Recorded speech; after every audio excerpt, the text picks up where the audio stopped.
For more than 20 years, people have been saying that the Star Wars prequels have a problem or two. That hasn't been a hot take in decades.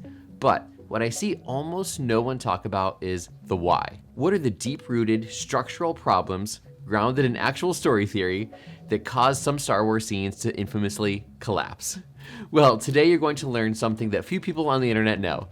We're going to unlock exactly why this scene from Star Wars Episode 2 Attack of the Clones set the rest of Anakin and Padme's storyline up for failure. But in order for this to make sense, we need to go back to the year 2002 and examine both the context and the expectations the audience had going into Episode 2. For nearly 20 years, since the Return of the Jedi, all we knew about Luke and Leia's mother was that she died when they were very young.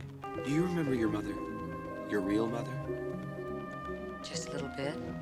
She died when I was very young. That all changed, of course, with The Phantom Menace, and we knew that Anakin and Padme were destined for an epic, albeit doomed romance. The outcome of their relationship was never in question. Their union would result in the most famous twins in cinema. But how they would get there was another question entirely. And in 2002, the marketing for Attack of the Clones promised an epic romance for the ages. But here was the problem George Lucas faced. How do you craft a satisfying love story when basically the entire audience already knows the outcome? Since we all knew that Anakin and Padme would end up together, we're starting from a baseline tension of 0. What does that mean though? Well, you effectively can't write a compelling love story that's devoid of tension. At its most primal level, in love stories, the two characters are each other's protagonist and antagonist.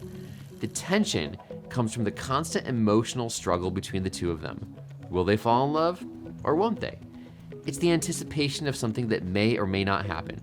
This something usually carries tremendous emotional weight due to a combination of the stakes and the uncertainty of the outcome. It's that tension and anticipation that drives love stories forward, with a series of precise moments designed to gradually, but consistently, increase a bit of tension and anxiety in the audience. The good kind of anxiety that keeps them at the edge of their seats. The best filmmakers attempt to keep their audiences on this thin, precarious line of tension and anticipation for as long as they can, until the characters either finally admit their love or the relationship tragically crumbles. So, because we effectively knew the outcome, for Anakin and Padme's love story to work, we needed to build to an epic representation of their love. And traditionally, this means a kiss. That breaking down of deeply guarded defenses, the willing, physical acknowledgement of bottled up emotions that have kept us watching at the edge of our seat. And that feels a bit clinical to say it that way, but effectively that's what kisses in cinema represent to the audience. And this is way more important in the context of Episode 2. Anakin and Padme's relationship is forbidden, so that kiss is significantly more than just love bursting forth. It represents the heroes taking a step towards destroying their lives. Anakin will be kicked out of the Jedi Order, and Padme will lose her position in the Senate at best. The build up to this moment had to be tension-filled and epic. We needed something complex. And because of the original trilogy, we knew that they would have to eventually kiss. We needed to desperately want that for them, while also internally screaming at them not to do it, since we knew the ramifications. But then, Anakin had to go ahead and kiss Padme at the first good chance he got, and ruin the whole thing. And I get it. Part of the reason this kiss happened so early was to show that Anakin cannot control his emotions, and that he makes terrible decisions. An important decision for his character and journey towards the dark side. But this was at the expense of tension for the audience, which of course begs the question, was it a worthy trade-off? Well, I'd ask, what are we waiting for now?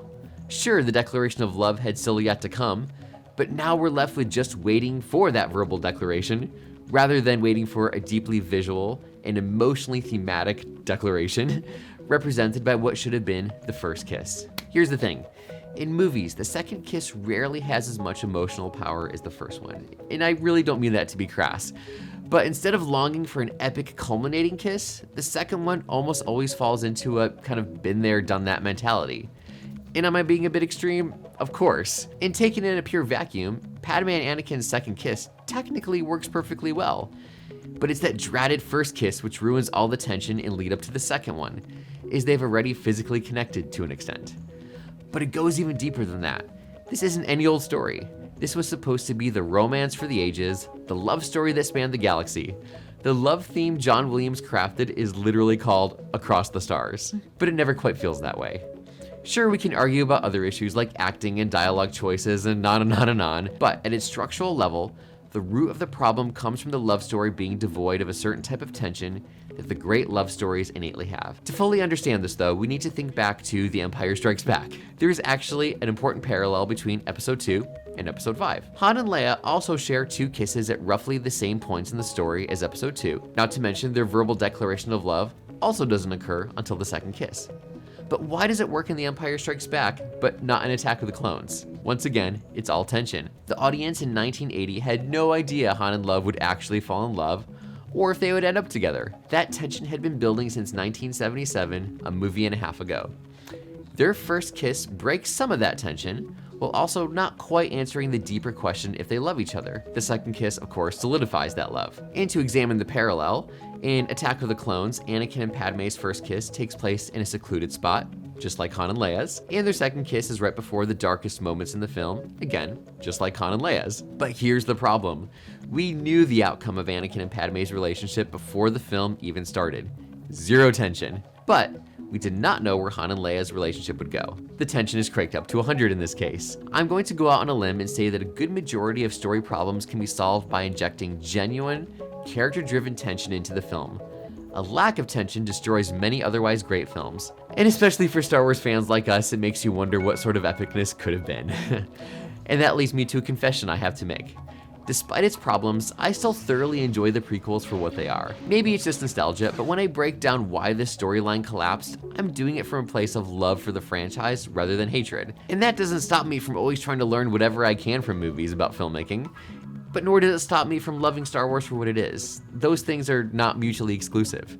You can love parts of a movie and dislike other parts and still choose to enjoy the film as a whole, regardless of what everyone else says on the internet. In this case, I have absolutely no problem saying that this scene is terrible and arguably destroys the central storyline. But I also have no problem admitting that I still love Attack of the Clones for many other reasons. So the final question we need to ask is this: how could this scene have played out in a way that was emotionally satisfying, tension-filled, and epic?